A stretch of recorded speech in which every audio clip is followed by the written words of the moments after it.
Dean. This is Dean, and we are Grassroots Living. And today my ears are red, so just ignore that. I don't know what happened, but okay. So today we're taking you to Valley of Fires and outside of. Yeah, it's four miles northwest of the town of Carrizozo. Right, so here's a map showing our trip for today. Again, if you missed last week's episode, we were in Fort Sumner. We'll link that for you, so you can check that out if you want to see that. It was kind of a cool little town. And you'll see that we'll continue west to the town of Vaughn, and then we'll make kind of an abrupt move to the south. Between Vaughn and Carrizozo, you will go over a mountain pass. I don't particularly think it was that bad. The truck didn't seem to bother too much pulling the trailer. This is why I really like this as a route.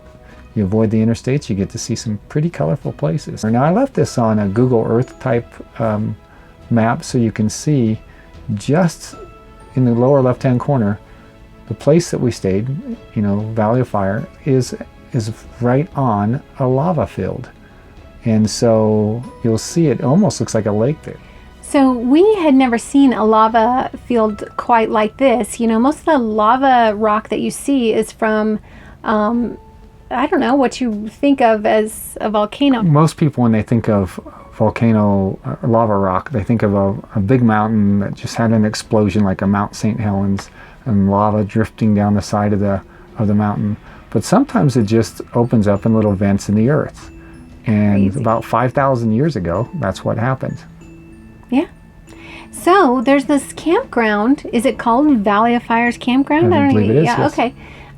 Right there on the edge of this lava rock, and it was really cool. We'd never really seen anything like it. So as you drive in, it's a little bit tricky to see on the video just because the sites are kind of on a hill, and then at the edge of the hill, so you're overlooking all of that lava rock. Mm-hmm. And it's really these fantabulous, fun, unique views from each campsite.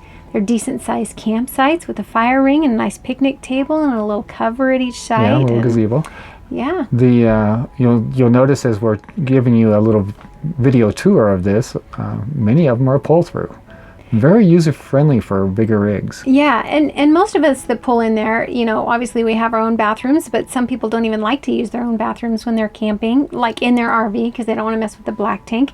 And there's people there, of course, in a tent or van lifers. And so that being said, really nice bathrooms. We like to throw that in sometimes. A lot of people want to know about that. Yeah, super nice bathrooms. There's also a horseshoe. There's a horseshoe pit, and then obviously a dump and a place to get water. So and electric hookups. Electric hookups, or just a tent area. Now just based on us and on our adventures, we love free camping. We couldn't really find one in the area that fit what we were looking for, so we chose this one, and it was less than $10. Yeah. And I'm talking about on our entire trip, this might be my favorite campground. Right. If you do any kind of traveling, you probably do have an America the Beautiful pass, and that will cut that price in half, as it will for many campgrounds. Right. So while we were at the campground, we took a beautiful hike that starts there at the campground and meanders through this lava field. And it's amazing what you see, trees and plants that grow right out of this lava. It was so spectacular. So one of my favorite things about the trail too is it has kiosks, and I don't read them. I don't read kiosks. She never does. I'm too busy. If you guys that watch our channel know that I get way too squirreled way too easily, and I can't stand there for even 30 seconds and read a kiosk. So he reads them, and then he tells me what they say. That's right. But I liked them because they had little flaps. You remember? Some of them did, yeah. Some of the kiosks had little, and I like to lift the flaps and see what the answer is. Many of them ask questions. Questions, or they want to tell you about something. I'm just like, what's under the flap? So I like the little kiosks that are along the trail that are educational, and then you could also use your phone in an interactive way on the trail. So So that was cool. And they had little brochures about the trail at the little bookstore, I think is. Which we need to mention really quick. We went to that bookstore to get permission to fly our drone.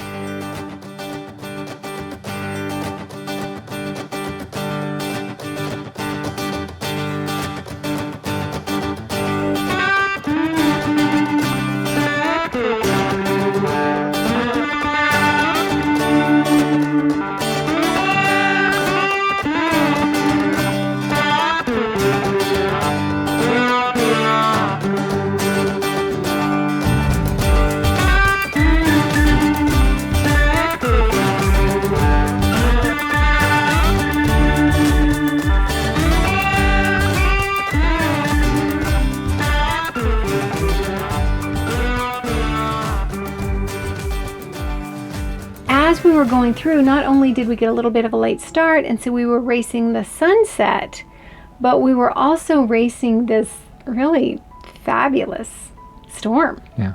Well, in fact, I'm a weather bug. I mean, I'm constantly on the Weather Channel just seeing what's in the area. Yeah. And I said, hey, there's some interesting weather. We might be able to get some great, sunset. Yeah. I said, but it looks like it's just going to drift a little north or a little west of us, and we're going to be okay.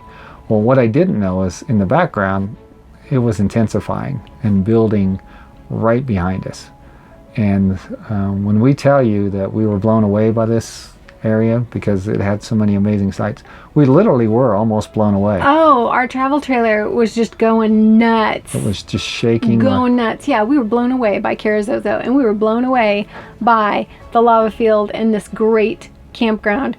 But yeah, literally. There were moments when we felt we might be literally blown away. It was a severe thunderstorm. I think I showed a radar picture of it. Yeah. It was a severe thunderstorm warning at the time. Winds in excess of 50 miles an hour, which I strongly think, yeah, it was at least that.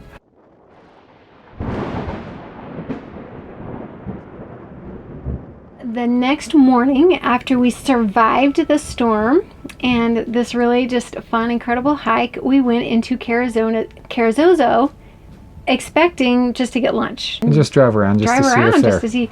We had no idea. We hadn't done much of any research on it.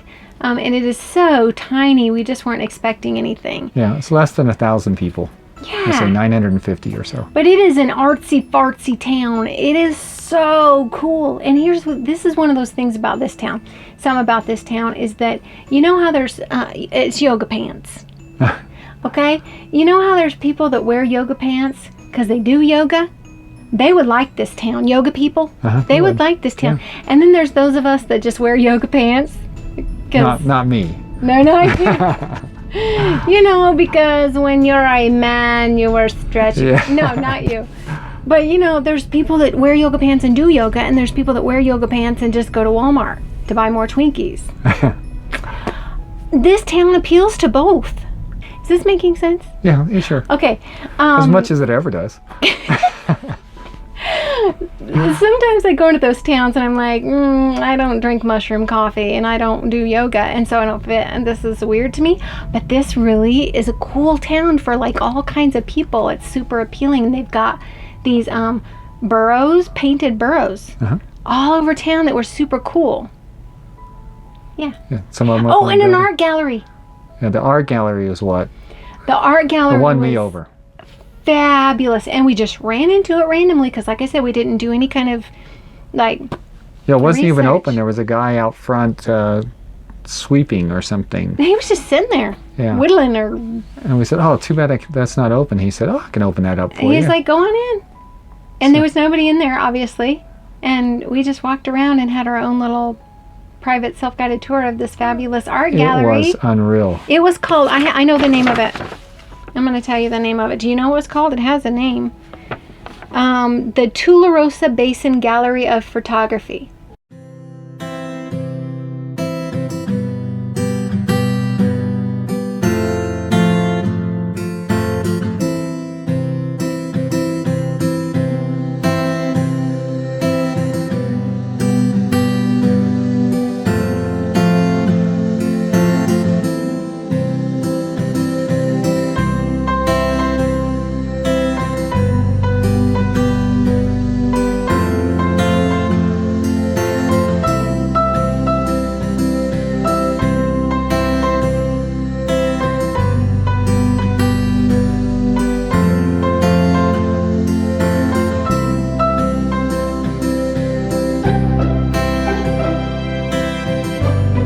Okay.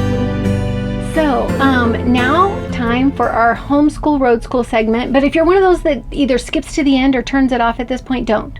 Because this assignment is going to be for everybody. It doesn't matter your age. I would love to see the results of this assignment. And really quick, speaking of assignments, we have a couple people that did do last week's assignment and turn it in, and that will be featured on next week's video. So excited to show these families working on these assignments together. And here we go. Here's your assignment, and this is for everybody, and you can do it from a little person to old lady like myself. This town had the burrows painted all over the place.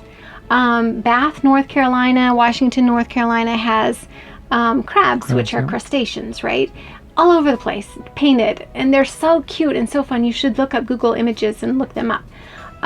Saratoga Springs, New York has horses, gorgeous, gorgeous painted horses all over the city. Please Google that and check those out. This is your assignment. I want you to think, if you had your own town and you were going to choose a crustacean or a mammal or a not a serpent, but not a serpent. Nobody wants to do serpent. Well, some people do.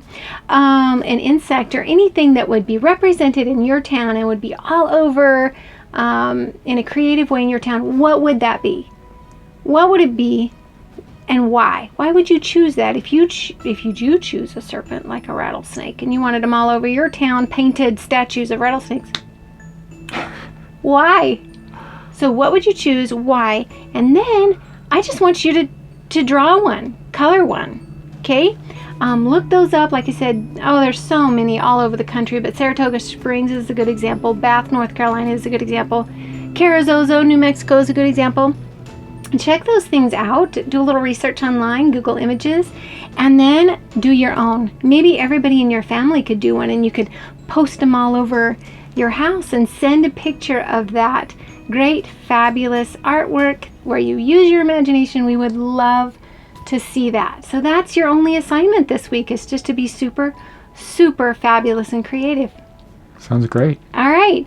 So like I said, next week we're going to feature these families that have participated so far, and we will be taking you to White Sands, and that is a national park. National Monument, yes. National Monument. White Sands National Monument was so fun. I'm so excited to show you that Just video. to the west of Alamogordo. And maybe I got a little too excited right New then. Mexico. Yeah. It's so cool. Okay, so we're going to take you there. So make sure you stay tuned for that video next week. And then the week after, we have a really big surprise that we're super excited about. It's getting close to Christmas, if that gives you a hint. And everybody's going to want to tune in for that, especially if you are already a full-time RVer, or if you're about to go on the road. You're really going to want to watch that one in a couple weeks. That is true. Okay. Again, remember to like and subscribe and share with anybody that you know that might be going south. We're doing these videos Southwest, yeah. Going southwest. We skipped our north and east until it gets a little bit warmer outside. We're taking you guys south. So if anybody you know is going southwest, make sure you share, like, subscribe, ring the bell. This is Grassroots Living, reminding you to get down to the grassroots of what makes you happy and live your love. We're thinking of you. We'll catch you next time. Peace out.